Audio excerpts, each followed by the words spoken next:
जय गुरु जी संगत जी।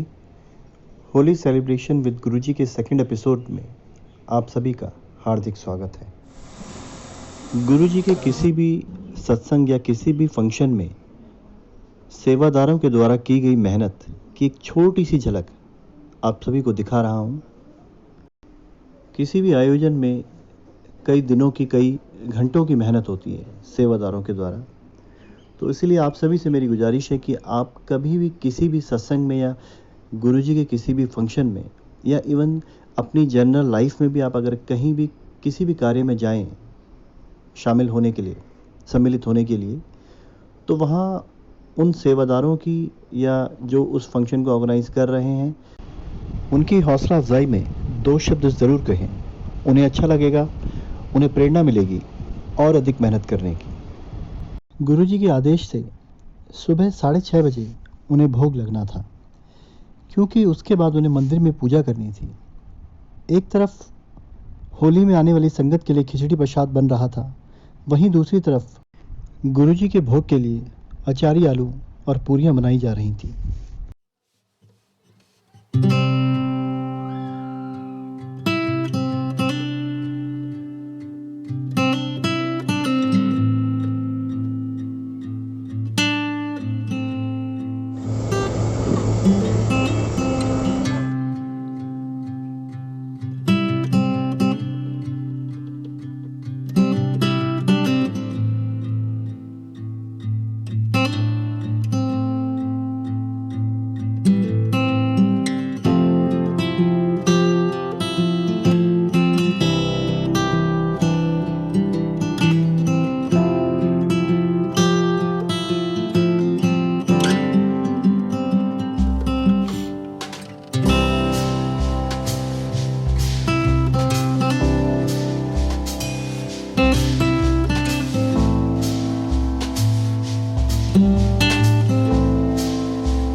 जब लंगर प्रसाद बनकर तैयार हो गया तो खिचड़ी प्रसाद के पतीले मंदिर में रखे गए गुरुजी के द्वारा ब्लेस किए जाने के लिए, और फिर पूजा शुरू हुई, जिसमें सबसे पहले कान्हा जी को रंग लगाया गया और फिर शिवलिंग, गणेश जी, नंदी जी को रंग लगाया गया। उसके बाद गुरुजी के चरणों में रंग लगाकर उनके साथ होली खेली गई।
कान्हा जी के इस रूप ने सभी का मन मोह लिया था। मानो ऐसा लग रहा था कि जैसे इस छोटी सी कान्हा की मूर्ति में प्राण आ गए हों। कान्हा जी का ये रूप उनके बालपन के नटखट रूप की याद दिला रहा था। मानो जैसे खूब होली खेलने के बाद उन्हें भूख लगाई हो और वे माखन खाने बैठे हों। बहुत ही सुंदर, बहुत ही प्यारे कान्हा जी इस समय लग रहे थे। इसके बाद तुलसी जी को रंग लगाकर घर में सभी छोटों ने बड़ों को रंग लगाया और उनसे आशीर्वाद प्राप्त किया।